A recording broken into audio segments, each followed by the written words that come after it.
Sport media ചാനലിന്റെ sport കിസിന്റെ മറ്റൊരു പുതിയ അധ്യായത്തിലേക്ക് എല്ലാ പ്രിയപ്പെട്ട പ്രേക്ഷകർക്കും ഹാർദമായ സ്വാഗതം. സ്പോർട് കിസിന്റെ ഇന്നത്തെ ഈ മത്സര യാത്രയിൽ ഞങ്ങളോടൊപ്പം ചേരുന്ന ഈ ഫാമിലിയെ നമുക്കൊന്ന് പരിചയപ്പെടാം. സർ, പേര്? രാജീവൻ. എവിടെ സ്ഥലം? പിണറായി. നമ്മുടെ ആദരണീയ മുഖ്യമന്ത്രിന്റെ സ്ഥലമാണല്ലേ? പ്രോപ്പർ പിണറായി തന്നെയാണ്. എന്താ ചെയ്യുന്നു രാജീവൻ? നാട്ടിൽ വർക്കായിട്ട് ചെയ്യുന്നല്ലേ? വിസ്മയ. വിസ്മയ എന്ത് ചെയ്യുന്നു? എവിടെയാ? ഓക്കെ. എന്ത് ചെയ്യുന്നു? ഹിസ്റ്ററി. എവിടെയാ പഠിക്കുന്നത്? കണ്ണൂര്. അമർദീപ് എവിടെ പഠിക്കുന്നത്? പല്ലശ്ശേരി. പിണറായി. ഓക്കെ.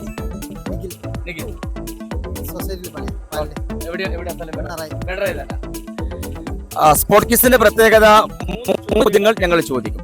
ആ 3 ചോദ്യങ്ങൾക്കും ശരിയായ ഉത്തരമാണ് നിങ്ങൾ പറയുന്നതെങ്കിൽ നിങ്ങൾക്ക് വലിയൊരു സമ്മാനമാണ് ചാനൽ നിങ്ങൾക്ക് ഒരുക്കി വെച്ചിട്ടുള്ളത്. ഓക്കെ, അപ്പൊ ഉത്തരം പറയാൻ തയ്യാറല്ലേ? ഇതിൽ ആദ്യമായിട്ട് ഉത്തരം പറയാൻ തയ്യാറായിട്ട് നിൽക്കുന്ന ആളാരാ?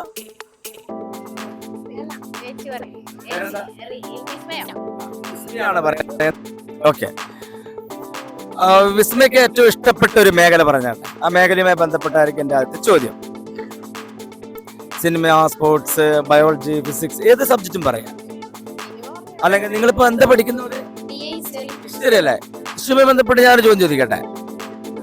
ഹിസ്റ്ററിയുമായി ബന്ധപ്പെട്ട് നിങ്ങൾക്ക് ഇന്ന മേഖല എന്ന് ചോദിച്ചു കഴിഞ്ഞാൽ എനിക്ക് ഉത്തരം പറയാൻ പറ്റും എന്ന് തോന്നുന്ന മേഖല എന്താ ഉള്ളത്? നിങ്ങളുടെ മേഖല പറഞ്ഞു. ആ മേഖല ഞാൻ ചോദിക്കാൻ മാക്സിമം ശ്രമിക്കാം.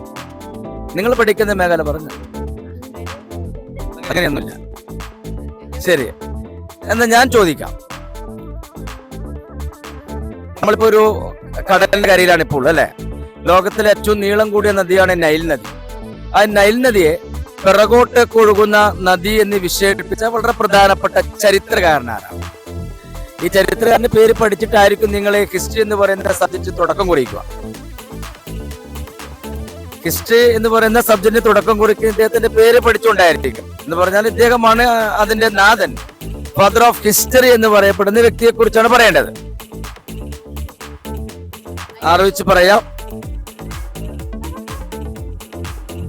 അറിയാമോ? ഹെറോഡോട്ടസ്. ഉറപ്പിക്കട്ടെ. ഹെറോഡോട്ടസ് എന്നുള്ള ഉത്തരം പൂർണ്ണമായിട്ടും ശരിയായ ഉത്തരം തന്നെയാണ്. കൺഗ്രാജുലേഷൻ. ക്ലാപ്പ് കൊടുത്തു. സന്തോഷമായില്ല? ഇതേപോലെ നല്ല സന്തോഷം വേണമെങ്കിൽ 2 ചോദ്യത്തിന് ഉത്തരം പറയണം, എങ്കിൽ മാത്രമേ സമ്മാനങ്ങൾ കിട്ടും. ആ രണ്ടാമത്തെ ചോദ്യം ഇന്ന മേഖലയിൽ നിന്ന് ചോദിക്കണം എന്ന് നിങ്ങൾക്ക് ഇഷ്ടപ്പെട്ട മേഖലയുണ്ട് ആർക്കെങ്കിലും? ഒന്നുമില്ല. ശരി, ആരെയാണ് പാവങ്ങളുടെ പടത്തലവൻ എന്ന വിശേഷം അറിയപ്പെടുന്ന വ്യക്തി? പാവങ്ങളുടെ പടത്തലവൻ എന്ന വിശേഷം ആരാണ് എന്നാണ് എന്റെ ചോദ്യം.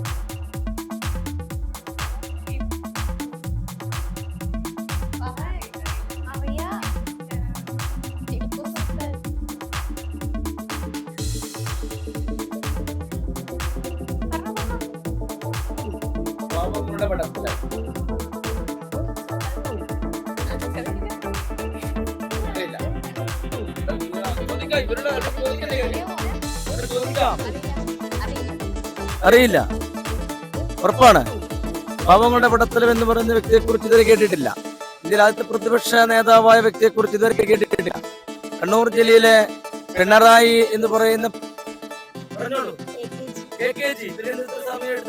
KKG ആണ് ശരിയായ ഉത്തരം. മായലത്ത് കുറ്റേരി ഗോപാലൻ തന്നെയാണ് പാവങ്ങളുടെ പടത്തലവൻ. കേട്ടിട്ടുണ്ടായിരുന്നില്ലേ? കേട്ടിട്ടില്ല. ഓക്കെ, ശരി. അപ്പോൾ നമുക്കിനി അടുത്ത ചോദ്യം എന്താണെന്ന് വെച്ചാല് സമ്മാന ചോദ്യമാണ്.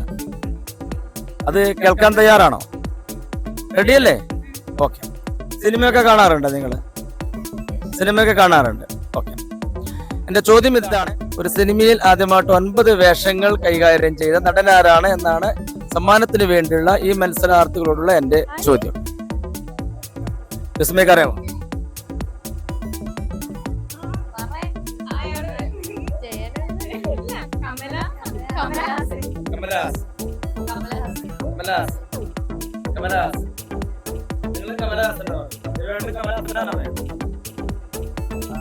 പക്ഷെ പ്രേക്ഷകർ പറയുന്നത് അതിലെന്തൊരു ട്വിസ്റ്റ് ഉണ്ടെന്നാ പറയാൻ. കമലഹാസൻ എന്ന് പറയുന്നത് ദശാവതാരം എന്ന് പറയുന്ന സിനിമ കണ്ടല്ലേ? ആ ദശാവതാരത്തിൽ കമലഹാസൻ അഭിനയിച്ചത് 10 വേഷങ്ങളല്ലേ? 10 വേഷങ്ങളല്ലേ? ഞാൻ ചോദിച്ചത് 9 വേഷമല്ലേ ചോദിച്ചത്. അതുമായിട്ട് 9 വേഷങ്ങള് അഭിനയിച്ചത് ശിവാജി ഗണേശനാണ്. നവരാത്രി എന്ന് പറയുന്ന സിനിമയിൽ ശിവാജി ഗണേശന്റെ റെക്കോർഡ് ബ്രേക്ക് ചെയ്തുകൊണ്ടാണ് കമലഹാസൻ ദശാവതാരത്തില് 10 വേഷത്തിൽ അഭിനയിച്ചുള്ളത്. ഏതായാലും വളരെ നന്നായിട്ട് നിങ്ങൾ എല്ലാവരും പങ്കെടുത്ത് പരിചയപ്പെടാൻ പറ്റി ഒരുപാട് സന്തോഷമുണ്ട്. നിങ്ങളുടെ സ്നേഹാന്വേഷണങ്ങൾ നിങ്ങൾ പിണറായിലെ എല്ലാ ആളുകളോടും പറയണം.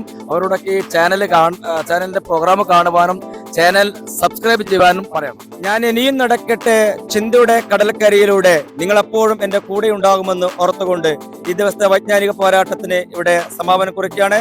അടുത്ത എപ്പിസോഡിൽ കാണും മുമ്പ് goodbye and goodbye from P V Prashant.